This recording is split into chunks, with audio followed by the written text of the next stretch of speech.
Esos cambios que ha habido en la comedia, ¿cómo los has notado tú desde que iniciaste a la nueva comedia con Eugenio Derbez y todos estos comediantes? ¿Cómo notas este cambio?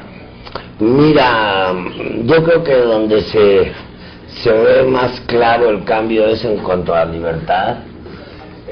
Hubo un tiempo en el que trabajaba yo en la televisión que no podías interpretar a un hombre con copas, no podías interpretar a un hombre con tendencias homosexuales, no podías vestirte de mujer. Luego se empezó a ganar terreno en cuanto a eso, en cuanto a la libertad, y pasó, claro que de una manera muy pequeña, lo que en España se llamó el destape, que fue después de una gran represión, que fue en la dictadura de Franco. Cuando llega una libertad, pues se enloquecen, ya hay desnudos, ya hay cosas que nunca habían ocurrido durante la dictadura. Aquí en México no fue tan grande el cambio, pero sí se dicen cosas como disfrazadas, como puede ser los personajes de los Mascabrothers, de que dicen hijo en lugar de decir otra cosa, y eso fue lo que sucedió, que brincamos de estar un poco bajo la mirada de una censura a tener más libertad. Entonces yo creo que a veces nos pasamos un poquito. Yo, por decirte algo, he trabajado uno de los Mascabrothers debutó en un programa que hacía yo con el señor Alejandro Suárez, un programa que se llamaba Todo de Todo. Ahí debutó el Freddy Ortega, y luego también he trabajado con Facundo, por nombrar gentes más recientes dentro de la comedia. Y para mi gusto personal, en la televisión se están tratando cosas que si fuera una decisión mía me quedaría en algo a la mitad de lo que hacíamos antes y de lo que se hace ahora. Haces una comparación muy interesante entre lo que sucedió en España después y antes del franquismo. Sí. Aquí en México sufrimos también 72 años, y no de una dictadura, pues de un mismo partido en el gobierno. Sí. Y sobre todo tú participaste en una época del cine en México donde solo se hacían comedias de ficheras, sexicomedias. ¿Cómo ves ese cambio en México que pasó el cine de los 70, de los 80, que se basaba en las ficheras porque el gobierno así lo decidía, y ahora que hay un poco más de libertad, qué ha cambiado en los directores, en los actores?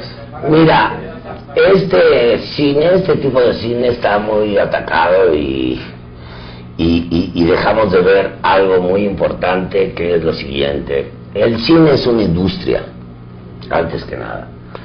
Entonces, ¿por qué atacan el cine de las ficheras? Porque era un solo tema, ¿de acuerdo? Era comediantes con mujeres guapas, con poca ropa. Era un solo tema. Ahora, cuando se hicieron películas de charritos, era un solo tema. Todas eran películas de charritos. Cuando se hicieron películas de rumberas, todas eran películas de rumberas. ¿Por qué? Porque es una industria. Porque si tú eres zapatero y sacas un par de zapatos que tienen éxito con la gente, pues todos los demás zapateros van a hacer zapatos como los que tú hiciste. Entonces esto, en cuanto a defender un poquito el cine que hicimos, que por cierto sigue teniendo récords en cuanto a audiencia, o sea, ya no hay cines del tamaño donde se ponían esas películas, ya no existen.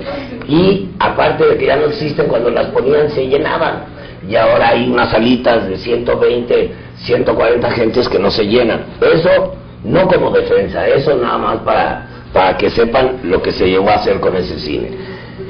Pasó esa moda, ahora está de moda Gael, los Bichir, Luna.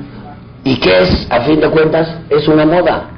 Y a lo mejor dentro de unas generaciones van a decir: oigan, y cuando hacían puras películas de Tu Mamá También, y con Gael, y con Luna, y con...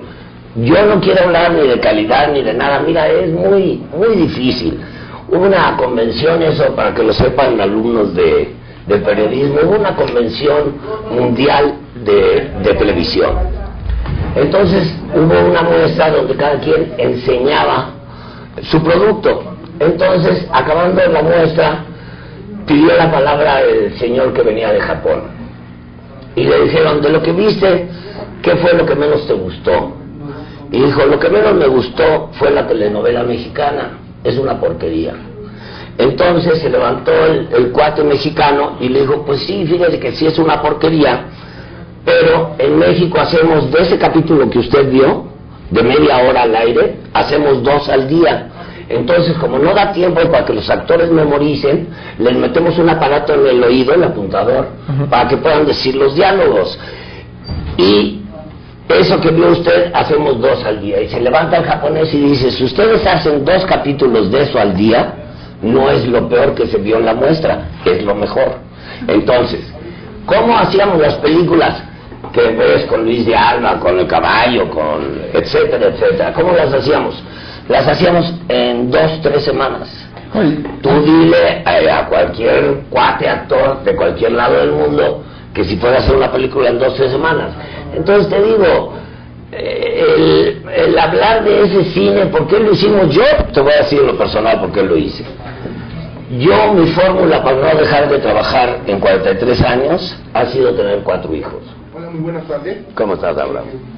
Muchas gracias y bueno, un gusto conocerle. Y bueno, la pregunta aquí, la comedia ahorita se ha metido en muchas cuestiones, ¿no? Cuando hay elecciones presidenciales hay bastante comedia política. Y ahorita que viene, ¿no? Un evento, ¿no? Que se ha adoptado pues por muchos países en el mundo, que es la fiesta, ¿no? Del fútbol, el mundial. ¿Qué tan importante es que la comedia complemente a este tipo de eventos, a este tipo de celebraciones, ¿no? Que pues mira, yo te voy a decir mi punto de vista muy sincero. A mí creo que el programa más importante de comedia que se ha hecho en México, en cuanto a calidad y en cuanto a valentía y en cuanto a muchos otros adjetivos, ha sido la parodia. ¿Por qué se acabó? Pues porque seguramente el chaparrito que está ahora en el poder le molestaba que le dijeran chaparrito, y al grandotote que estuvo cuando lo permitió no le molestaba que le dijeran grandotote. Pero ahí veo perfectamente la comedia, que para provocar, para atacar a los pésimos gobernantes que existen en nuestro país, para hablar de lo ineptos que son, me parece perfecto. Y en cuanto a que se acompañe a un deporte tan rico como es el fútbol, pues ahí sí no estoy de acuerdo, porque yo cuando veo un campeonato de fútbol quiero ver fútbol nada más y en otro horario la comedia. Entonces, ¿por qué lo hacen? Yo el otro día lo platicaba con algunos familiares. Yo creo que quien marca esto fue José Ramón con el Wiri Wiri. Fue un exitote y de alguna manera pues le ha de haber comido unos puntos de rating a Televisa, y entonces Televisa se pone a competir. ¿Cómo puedes competir con el partido? Pues es el mismo México-Argentina en ambas cadenas. ¿Cómo puedes competir con tus comediantes? Y entonces ahí empezó una carrera muy loca donde ahora está canijo que veas fútbol porque ves mucha comedia.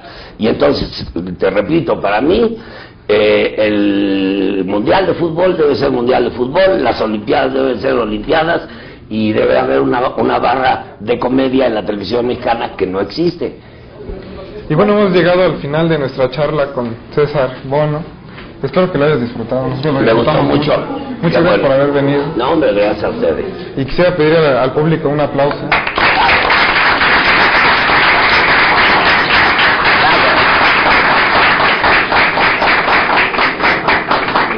Muchas gracias. Esto fue Palabra Digital. Nos vemos en el próximo programa. Hasta luego.